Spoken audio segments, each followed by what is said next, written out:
Good morning. Brian here in the forest, and I'm just going to invite my Telegram crowd as well. And of course this video will go live on 3Speak later.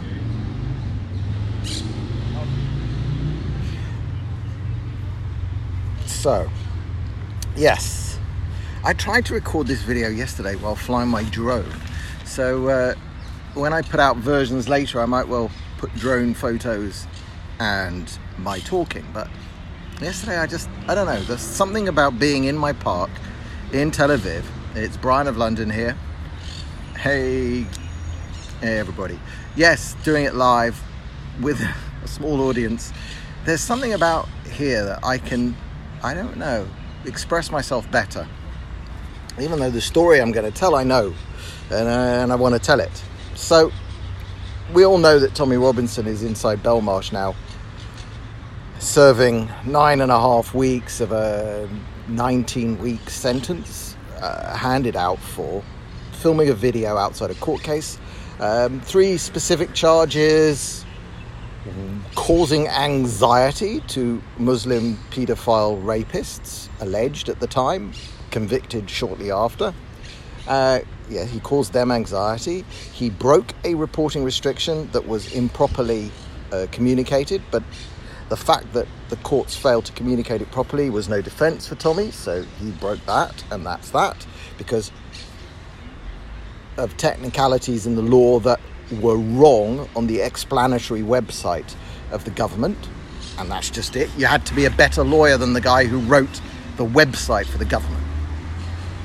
So, and another charge. What was the other charge? I can't remember. Anyway, he's in prison as a journalist for reporting in a slightly wrong way, and for intimidating these Muslims, asking them the question, how do you feel about your verdict, and is that your prison bag?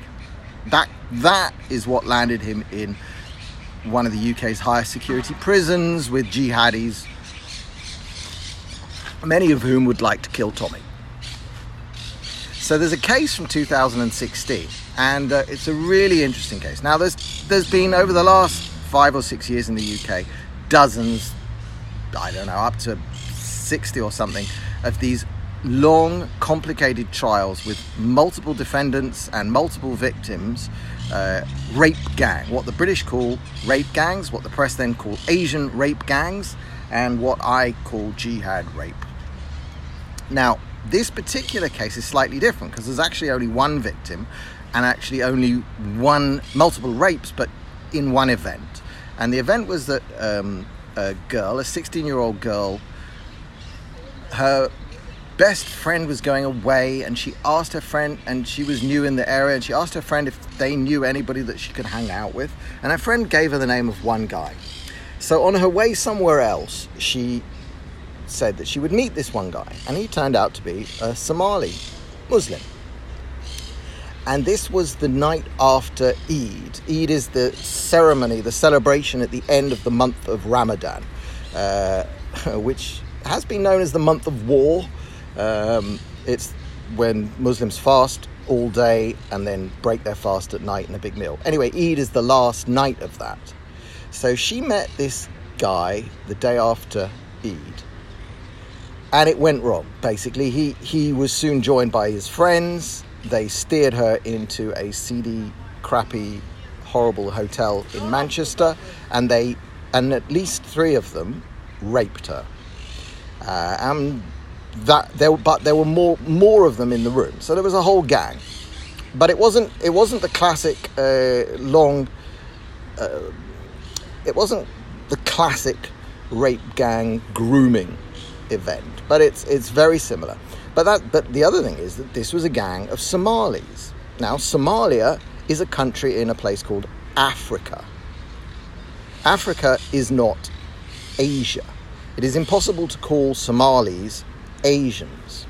Now, what actually happened during the trial was that this 16-year-old gave evidence, because without her giving some evidence, there was no case. And the case was completely... the three defendants whose DNA was everywhere and so on, they didn't deny that they'd had sex with her, but their defense was that she was asking for it. She was a slaggy white girl asking for it. And her, I think, middle-class parents, she was going to a private school, were pretty shocked to hear that from these boys, and the court was pretty shocked to hear that from these boys, and they threw it right out and said that they'd raped her. And they got around 10 years. So they'll be out soon, actually, because this was 2016. They'll serve half their time as long as they behave nicely, and they'll be out soon. They gang raped a girl, horrific. I mean, I'm not even going to go into the details. I'll link to the Daily Mail, the Sun, the Express. Everybody wrote about it. And with lurid details, horrible, pretty horrible stuff, what they did to her in this hotel. But the reason the case is even more interesting for us, firstly, you cannot say that they were Asian. They are not an Asian rape gang. The only thing that they have in common with the 3 decades or 4 decades of other gang raping going on in the UK is Islam, is the system they were brought up in. And in the court case and in the reporting, they talk about cultural factors and so on. What's very interesting is that the families of these rapists all showed up in court, 50 of them at a time, all to support their sons. Okay? They supported the actions of their sons. Even if you take their defense at its value, which was having a wild sex with a white girl who was up for it, according to their defense, their families showed up in court to defend this. Not only did they show up in court, they hurled abuse at the family of the victim. They hurled abuse at the victim, such that she didn't attend court on every day. She only attended when it was necessary for her to attend. So she couldn't attend the case because she was terrified of the gangs and the crowds of the family of her rapists. Okay? Now, I've looked and I cannot find a single conviction for contempt of court of any of the families of these members or any of the other men who were in the room while she was being gang raped.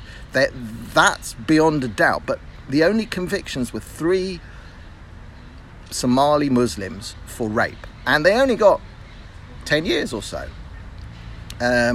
Which to me, when you compare 10 years for a gang rape of how she had the courage to bring this case and to go to court and to give evidence, I don't know. That is courage. That is courage beyond anything. And they get 10 years for that. Tommy gets 9 months for waving a phone at rapists and asking them how they feel about their verdict. Okay? And then Tommy, of course, Tommy's third charge was inciting his followers. It was a deliberate misreading of his words, a deliberate removal of context. He was, of course, telling the media, why do they not look into the background of the rapists? He was telling the media, look into the families of the rapists. No, not his followers, the media. But they took that out of context and they convicted Tommy of inciting his followers. Here you have an actual case where the families and friends of these 3 rapists were actually intimidating and hurling abuse at the victim and her family, and nobody goes to prison. Nobody's even arrested. Nobody is stopped. There is no action taken by authorities. The British legal system is wretched. It is vile. It is totally dimmified. It is a slave to Islam. They knew that this was a Somali community, which is predominantly, in that case, Muslim community. They were terrified, the authorities, terrified. They'll put 3 of the kids in prison. They won't prosecute anymore. They won't dig for charges. They won't really work hard to see if any of the others who were in the room, who did nothing to stop a gang rape by their friends. That in itself should be a crime. Not stopping your friends from gang raping a girl should be a crime. Whereas apparently in Britain today, waving your phone at someone and saying, how do you feel about your verdict? That's a crime. Not stopping a gang rape, not a crime. Nobody investigated. Nobody taken for contempt of court. The whole thing stinks to high heaven. And that is why I am hashtag Free Tommy. I'm delighted to see Free Tommy popping up everywhere. I really hope that they get some sense of scale of this movement that's going on in Britain. Forget infighting, forget all of this other stuff. If you don't take back your country from people who think that you see, what they're doing is they're doing the bare minimum. Convict 3 rapists, send them to prison for 10 years. They'll be out. They're not sorry. Their families believe that what they did was fine and right, because culturally they were just taking what their right hand possesses, a sex slave, a non-Muslim girl who means nothing, who has no value. That's what they were doing. That's there. It's in the Quran, it's in the Hadith, it's in the stories of the Prophet Muhammad, their false Prophet Muhammad. That comes directly from the scripture. So this behavior is going to get worse and get worse and get worse, because the authorities don't have the balls to stop it. And to stop it, you have to tell these people, and you have to impose incredible sanctions upon them and their entire families, because these actions happen. And this we've seen across the Muslim gang rape thing, is that families had to have known. Wide groups of families, brothers, uncles, fathers. In some instances, whole male Muslim families knew, and the women knew it was going on, and they say and do nothing to stop it because they are fine with it. They do not think it is wrong to rape non-Muslim girls in Britain. And that is a cultural attitude you have imported. You allow it to be spread in the mosques, and you don't do anything about it. I'm Brian of London. I'm here in the forest in Tel Aviv. I will shave at some point, but not yet. I hope that makes some sense.